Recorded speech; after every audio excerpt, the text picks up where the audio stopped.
পিরোজপুরের মঠবাড়িয়ার দেবীপুর এলাকায় বেইলি সেতু ধসে খালে পড়ে গেছে আলু বোঝাই একটি ট্রাক। মঠবাড়িয়া পাথরঘাটা সড়কে এই দুর্ঘটনার কারণে পাথরঘাটার সাথে ঢাকা, বরিশাল ও খুলনা সহ বিভিন্ন রুটে সব ধরনের যান চলাচল বন্ধ রয়েছে। এদিকে সড়ক ও জনপথ বিভাগের নির্বাহী প্রকৌশলী জানান, দ্রুত সেতু মেরামতের উদ্যোগ নেওয়া হচ্ছে। তরিকুল ইসলামের তথ্য ও ছবিতে প্রতিবেদন।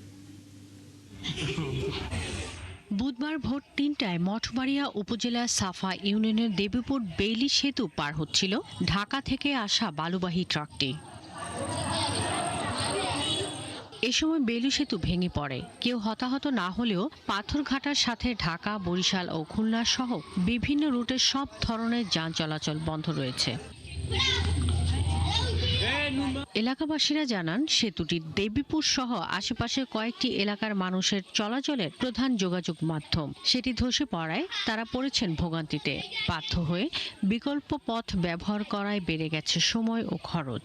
রাত 12টার সময় আলু আর পেঁয়াজ নিয়ে লেসকে পড়ছে রাত্রে। ব্রিজের টেম্পার কমে গেছে, দেখেন যে অবস্থা, ভাঙ্গে পড়িয়ে গেছে। রাত্রে যেটা করছে অসাই দ্বিগুণ পেটা আগে উঠছে। মঠবাড়িয়া পিরোজপুরের এটা খুবই একটা নামি দামি রাস্তা আর কি। এটা সব জেলার লোকই চলাচল করে, কিন্তু ব্রিজটা থাকলে তারা যাত্রীরা ভোগান্তিতে পড়তো না। যেরকম দেখা গেছে এখন তারা ওখান থেকে আসছে, ওখানে নামতে আসছে, ওখান থেকে আবার এখান থেকে যাত্রী আবার যাইতে হচ্ছে। সড়ক ও জনপথ বিভাগের নির্বাহী প্রকৌশলী জানান, ঘটনাস্থল পরিদর্শন করে দ্রুত সেতু মেরামতের উদ্যোগ নেওয়া হচ্ছে।